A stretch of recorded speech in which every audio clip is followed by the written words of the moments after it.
तार बयहा और बहिन आम लागान दो सरकार ची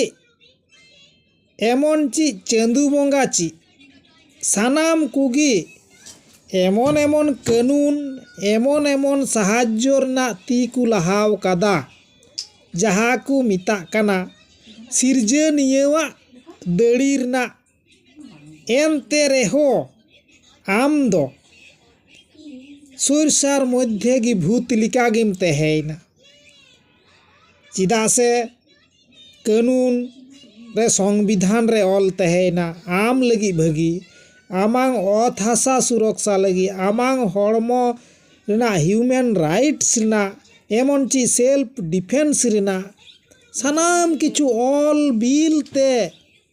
आम लगी बेनावना एनखान आम दो बई बईते चोरे चोरो मास्तु तो भाई लिकाम आंगिन आदो कना नियते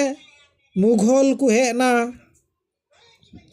जहाँ तीना तिरलो हपन को तहेना सांताड़ कुरेन एमन ची आइनम काजल नुतुम ते सेदाय हो सांताड़ को बुन बिल्टेव चेके कुआ इतकिर चेके कुआ ओना होते ते दासाई सिरिंग रे लितो हो पांजा चलुक कना भुवंग गुरु तलाते एनखान नाहा हो एमन ची बापला नुतुम ते संविधान नुतुम ते सम अधिकार नुतुम ते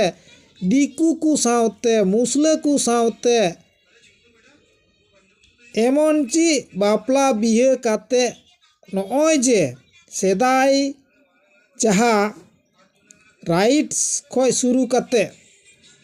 सांताड़ समाज लगी तीना भागी एमन ची चायगाड़ चांपागाड़ खोय हो को दड़ का तबुना आर आइनम काजल होते ते हो तीना धीरी दोलान को बगी टुआ तबुना अबुरेन हापड़ाम को एनखान नाहा दो अबु तेगी बुन टेंगोय रेबुन जांगा बुन लहायदा ताते मुसले को सावते आर हो दिकु सावते बापला नुतुमान बड़ी कमी होरा रे बुन लहा काते बुन लिप्तो कना एमन ची समाज सावता शुद्ध हो बड़े चाबा कान तबुना।